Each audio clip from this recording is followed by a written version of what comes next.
Hi everybody, this is Mark from Mark's Mandalas, and in this video I'm going to talk about paint consistency. And I have already loaded up some yellow paint that is too thin, and I'm going to show you the results of what happens. I'm going to be using Mark's Mandala size 10 dotting tool for all of these, and this is really watered down, really thin. You can see that it doesn't, you can see the tool is really transparent. And so I'm going to try my best to load this up, and I'm going to put a dot on here. And if I hold this straight up and down, you're going to see what happens if you're not careful. It could run. So too thin a paint is problematic, and then you also can run into paint that's too thick.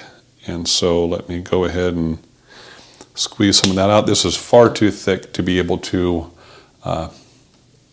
use for dot art. I don't know if you can see. I'm going to go ahead and try to get this closer to, as I load this up.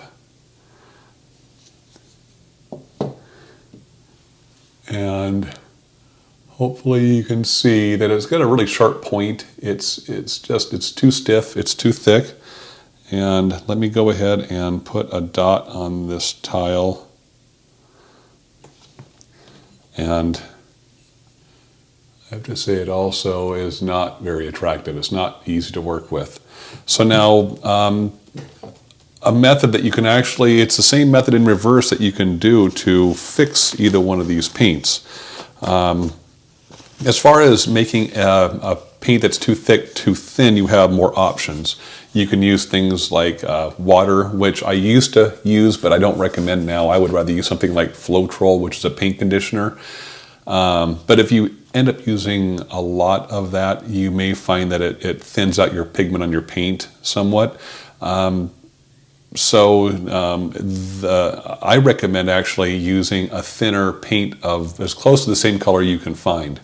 And the same goes as far as making a thin paint thicker, is to find a paint that's too thick to add to the paint that's too thin and mix them together. And together they can hopefully make a nice consistency for you. I'm going to go ahead and try adding some of this paint that's too thick to this paint that's too thin. And I'm going to try mixing it with a brush. And I'm using some pretty extreme situations here as far as the thickness of paint and the thinness of paint, but I wanted to give you some extreme examples. And something that you're going to find that when you're mixing paint is you're generally going to introduce air bubbles into the paint. So you want to be careful not to stir too aggressively. Don't stir as far as too fast. The speed, you want to stir it gently. And hopefully I'm going to be able to get enough paint here to be able to create a dot. I didn't have very much of the paint that was really thin, so I might have to add a little bit more thin paint to this just to have enough. And if you find that you have a lot of air bubbles in the paint, you can do this either in the palette or after you apply the dot. Is something that I've done. I'll use a push pin, and if I see any, I don't see any air bubbles in there right now that seem to be going to be a problem, but you can just carefully poke the air bubbles and they'll pop a lot of times. Same with a dot that you've painted, and if you see an air bubble come to the surface, just touch that air bubble with the tip of a push pin, and that will usually pop it just fine. So now let's go ahead and see what kind of, you can usually tell the consistency of your paint before you even put it on whatever you're painting on by what you see on the end of the tool. This is better. I think it's going to be still a little bit thin for what I like, but it's a personal preference thing. Let me go ahead and apply that on there. And that is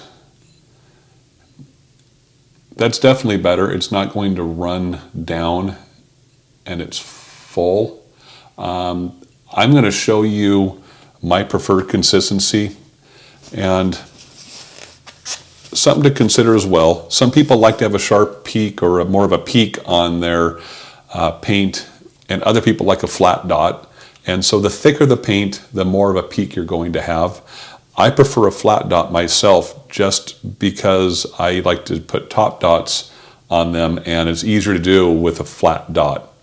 With the peak on there, it makes it more challenging to get it centered or even off center to get a nice round top dot.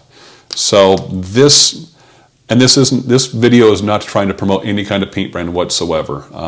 But what I have found for my preference, the Craft Smart Premium from Michaels out of the bottle most of the time is a consistency that I like.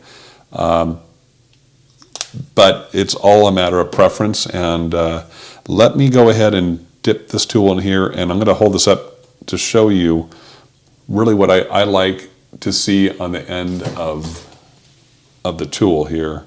It's almost like a drip, but it's not dripping off. It's kind of domed. It's not a sharp point, and it's not flat. It's almost like the end of a wood match with a red tip on there, kind of, sort of. Let me read this again, just to kind of show you. And let me go ahead and apply a dot, and hopefully this will come up where you can see kind of that dome. There's kind of a dome in the center there, and that's going to flatten out.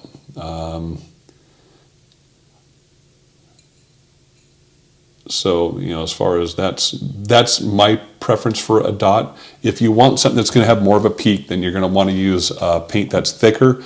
But if you get too thick, then you're going to have a result like the second one. And there's no need to have a paint that's so thin that it's going to run down whatever you're painting on. So you want to be careful of that. And I hope these examples of paint consistency in this video, as well as the other videos I've done on paint consistency, help give you some guidance on how to find what paint consistency you want for your dot art. This is Mark from Mark's Mandalas. Until next time, rock on.